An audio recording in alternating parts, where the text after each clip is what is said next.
Bonjour à tous, alors dans cette vidéo, nous allons corriger l'exercice 45, page 23. Alors à chaque fois, on utilise la formule que vous avez dans le cours. Donc quand on a, alors je vais vous l'écrire pour qu'on l'ait toujours devant les yeux. Donc ça nous donne x moins a inférieur à r. C'est équivalent à dire que x appartient à l'intervalle a moins r, a plus r. Donc ça, il faut bien le retenir parce que c'est ça qu'on va utiliser à chaque fois. Donc il faut repérer quand vous avez, quand on vous donne l'expression, il faut repérer c'est quoi le A, c'est quoi le R pour pouvoir l'appliquer ici.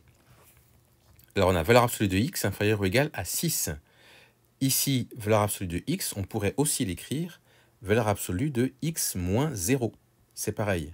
Donc ça doit être inférieur ou égal à 6. Donc ici, le A, c'est 0.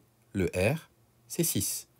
Donc je sais que x appartient à 0 moins 6, 0 plus 6, comme vous pouvez le voir ici.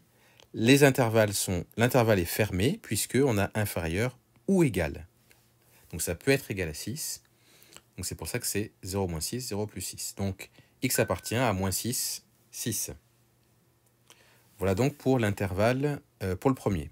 Le 2, c'est pareil. C'est quoi le A, c'est quoi le R? Le A, c'est 10, le R, c'est 5. Donc on a x appartient à l'intervalle 10 moins 5, 10 plus 5, donc 5, 15. Intervalle ouvert, puisqu'on a inférieur strictement et non pas inférieur ou égal. Pour le petit c, un petit peu comme le petit a, valeur absolue de x, c'est pareil que valeur absolue de x moins 0. Donc le a, c'est 0 et le r, c'est 1 tiers. Donc x doit appartenir à l'intervalle 0 moins 1 tiers, 0 plus 1 tiers, intervalle ouvert, puisque j'ai inférieur strictement. Donc c'est moins 1 tiers, 1 tiers.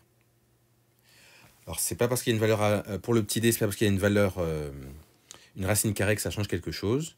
Le a, c'est racine de 2, le r, c'est 1. On a inférieur ou égal, donc ce sera un intervalle fermé. X appartient donc à racine de 2 moins 1, a moins r, a plus r. Alors, pour le petit e, c'est un petit changement quand même. En effet, on a valeur absolue de x plus 1 inférieur à 4. Dans notre formule, on a valeur absolue de x moins a. Or là, on a un plus. Donc, il faut transformer ça pour pouvoir avoir un moins, en fait, pour pouvoir appliquer directement la formule.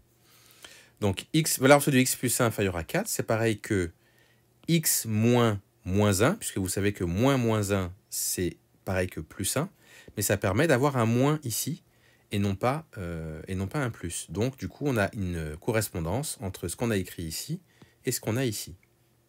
Ce qui veut dire que, du coup, notre a, c'est quoi? Eh bien, ça ne va pas être 1, cette fois-ci, ça va être moins 1. Le a, c'est juste ce qu'il y a après le moins. Donc là, ce qu'il y a après le moins, c'est moins 1. Donc, c'est moins 1. Et donc, notre x doit appartenir à l'intervalle moins 1 moins a moins r, donc moins 1 moins 4, puisque le r, c'est 4. Moins 1 plus 4, c'est l'intervalle donc moins 5, 3, intervalle ouvert, puisque j'ai inférieur strictement et non pas inférieur ou égal.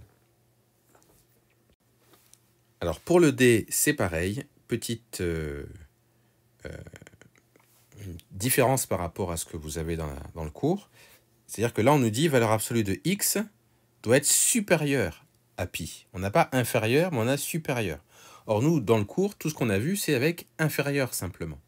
Qu'est-ce qu'on va faire? Eh bien, on va remarquer que dire que valeur absolue de x est supérieure à pi, c'est le contraire de dire que valeur absolue de x est inférieure ou égale à pi. Supérieur strictement, c'est le contraire de inférieur ou égal. Donc, ce qu'on va faire, en fait, c'est on va regarder valeur absolue de x inférieure ou égale à pi. On va voir où c'est. Bon, ben ça, si on l'écrit, valeur absolue de x, je rappelle que c'est pareil que valeur absolue de x moins 0 inférieur ou égal à pi. Notre a, c'est 0. Notre r, c'est pi. Donc, notre x appartient à un intervalle fermé, puisque j'ai inférieur ou égal. 0 moins pi, 0 plus pi. C'est-à-dire l'intervalle moins pi, pi. C'est ce que j'ai fait juste ici. J'ai fait l'intervalle moins pi, pi. Ça correspond à celui-là, valeur absolue de x inférieure ou égale à pi. Mais comme je sais que c'est le contraire de celui-là, eh bien je peux dire que, en fait, il me suffit de prendre ce qu'il y a à l'extérieur, ce qui n'est pas inclus dedans, en fait.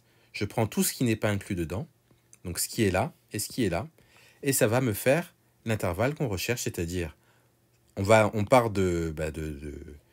très loin dans les moins, dans les négatifs, donc c'est moins l'infini, jusqu'à moins pi, intervalle ouvert, union, puisqu'on prend un autre intervalle, union, intervalle ouvert, pi, plus l'infini, puisqu'on verra plus l'infini de ce côté-là. Et c'est ce que j'ai noté, comme vous pouvez le voir ici. Donc moins l'infini, moins pi, pi plus l'infini. Je mets l'union puisque ce sont deux intervalles qui... je prends cet intervalle-là et je prends aussi celui-ci. Donc comme j'assemble les deux, je mets le signe union entre les deux. Voilà donc pour l'exercice 45.